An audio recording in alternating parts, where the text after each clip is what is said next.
قباء ہے جو مدینہ منورہ میں مسجد نبوی سے محض 3 کلومیٹر دور ہے اور اسے اسلام کی سب سے پہلے تعمیر ہونے والی مسجد کا اعزاز حاصل ہے۔ یہ مسجد کب اور کیسے تعمیر ہوئی؟ قرآن مجید میں اللہ تعالیٰ نے اس مسجد کے بارے میں کیا فرمایا ہے اور احادیث میں اس مسجد کی کیا فضیلت بیان کی گئی ہے؟ یہ سب جانیے ہماری آج کے اس ویڈیو میں، لیکن ویڈیو میں آگے بڑھنے سے پہلے ہمارا چینل لازمی سبسکرائب کر لیجئے تاکہ ہماری نئی آنے والی ویڈیوز آپ تک پہنچتی رہیں۔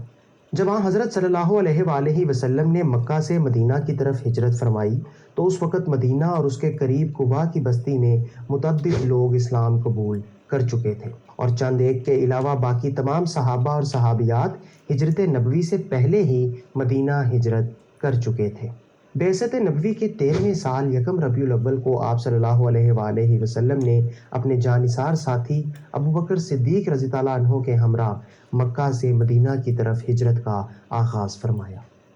آپ سفر کی صعوبتیں برداشت کرتے بالآخر 12 ربیع الاول کو مدینہ سے 3 کلومیٹر پہلے قباء کی بستی پہنچے جہاں اہل ایمان شدت سے آپ کی آمد کے منتظر تھے۔ حضور کے قباء پہنچنے کی تاریخ کے بارے میں مختلف روایات ہیں، مثلاً کہیں 6، کہیں 8، کہیں 13 اور کہیں 15 ربیع الاول درج ہے، لیکن ابن اسحاق، ابن ہشام، ابن جریر، طبرانی اور بلاذری جیسے سیرت نگار 12 ربیع الاول والی روایت کو ترجیح دیتے ہیں۔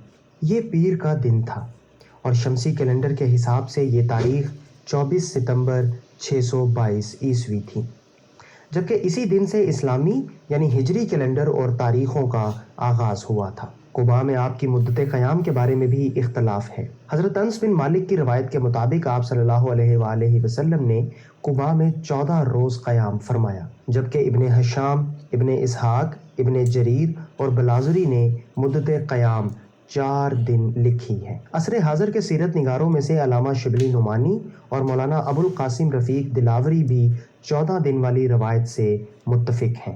جب آپ صلی اللہ علیہ وآلہ وسلم قباء پہنچے تو وہاں آباد بنی عمر بن عوف کے لوگوں نے آپ کا پرتپاک اور والہانہ استقبال کیا۔ بنی عمر بن عوف کے سردار حضرت کلثوم رضی اللہ عنہ آپ کو اپنے مکان پر لے گئے۔ آپ نے قباء میں آباد 2 مشہور قبیلوں اوس اور خزرج کے مابین صلح بھی کروائی۔ دوستو، مکہ میں تو مسلمان کفار سے چھپ کر عبادت کیا کرتے تھے، لیکن اب وہ ایک ایسی سرزمین پر تھے جہاں انہیں کفار کا کوئی خوف نہیں تھا اور اب یہاں وہ علل اعلان اپنی عبادت کر سکتے تھے۔ اسی لیے قباء میں قیام کے دوران رسول اکرم صلی اللہ علیہ وآلہ وسلم نے جو پہلا کام کیا وہ مسجد کی تعمیر کا کام تھا۔ اس مسجد کی زمین حضور صلی اللہ علیہ وآلہ وسلم کے میزبان حضرت کلثوم رضی اللہ عنہ کی ملکیت تھی، جہاں وہ کھجوریں سکھا کر چھہارے بنانے کا کام کیا کرتے تھے۔ لیکن جب انہیں تعمیر مسجد کے لیے حضور کی خواہش کا علم ہوا تو انہوں نے نہایت خوشی سے یہ زمین حضور کی خدمت میں پیش کر دی۔ مسجد قباء کو جہاں اسلام کی پہلی مسجد ہونے کا شرف حاصل ہے، وہیں اس کی ایک بڑی فضیلت یہ بھی ہے کہ اس مسجد کی بنیاد حضور صلی اللہ علیہ وآلہ وسلم نے اپنے دست مبارک سے رکھی اور دوسرے لوگوں کے ساتھ خود بھی اس کی تعمیر میں مزدوروں کی طرح کام کیا، حتیٰ کہ آپ صلی اللہ علیہ وآلہ وسلم کا جسم مبارک بھاری پتھر اٹھاتے وقت دوہرا ہو جاتا تھا۔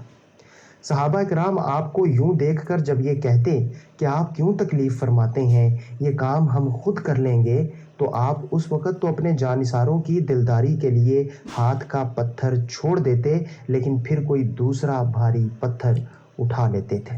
انصار میں موجود شاعر صحابی حضرت عبداللہ بن رواحہ رضی اللہ عنہ بھی مسجد قباء کی تعمیر میں شریک تھے۔ وہ تھکن مٹانے کے لیے کام کرتے کرتے یہ اشعار پڑھتے جاتے کہ افلح من یعالج المساجد، وہ کامیاب ہے جو مسجد کی تعمیر کرتا ہے، ویقرأ القرآن قائما وقاعدا، اور اٹھتے بیٹھتے قرآن پڑھتا ہے، ولا یبیت اللیل عنہ راقدا، اور رات کو غافل ہو کر نہیں سوتا ہے۔ مسجد قباء کو یہ اعزاز بھی حاصل ہے کہ تعمیر مکمل ہونے کے بعد نبی کریم صلی اللہ علیہ وآلہ وسلم نے پہلی دفعہ اپنے صحابہ کو یہاں اعلانیہ طور پر باجماعت نماز پڑھائی۔ سورۃ توبہ میں اللہ تعالیٰ اس مسجد کا ذکر کچھ یوں فرماتے ہیں کہ وہ مسجد جس کی بنیاد روز اول ہی سے تقویٰ پر رکھی گئی ہے، اس بات کی زیادہ مستحق ہے کہ آپ اس میں نماز کے لیے کھڑے ہوں۔ اسی آیت کی مناسبت سے اسے مسجد تقوی بھی کہا جاتا ہے۔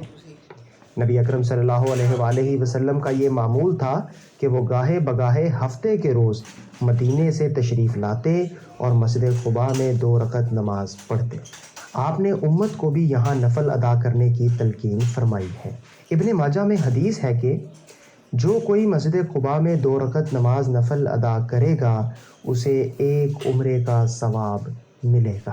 مسجد قباء کے 6 گنبد اور 4 مینار ہیں جو چاروں کونوں پر تعمیر کیے گئے ہیں۔ اس میں 6 داخلی دروازے ہیں جو کہ شمال، مشرق اور مغربی جانب ہیں۔ مسجد کی محراب جنوب یعنی قبلہ کی جانب ہے۔ صحن سرخ، سفید اور سیاہ سنگ مرمر سے بنایا گیا ہے جو دیکھنے میں انتہائی خوبصورت ہے۔ خواتین کے لیے مردوں سے علیحدہ جگہ مختص کی گئی ہے۔ آج بھی ہر زائر جسے عمرہ یا ایام حج میں مدینہ جانے کا شرف حاصل ہوتا ہے وہ اپنی اولین فرصت میں مسجد قباء میں نماز ادا کرنے لازمی جاتا ہے۔ ابھی حال ہی میں سعودی ولی عہد شہزادہ محمد بن سلیمان نے مسجد قباء کی توسیع کے تاریخی منصوبے کا اعلان کیا ہے۔ منصوبے کے مطابق مسجد قباء کو 50,000 اسکوائر میٹر کے رقبے تک توسیع دی جائے گی، جس کے بعد مسجد میں نمازیوں کی گنجائش 66,000 تک پہنچ جائے گی۔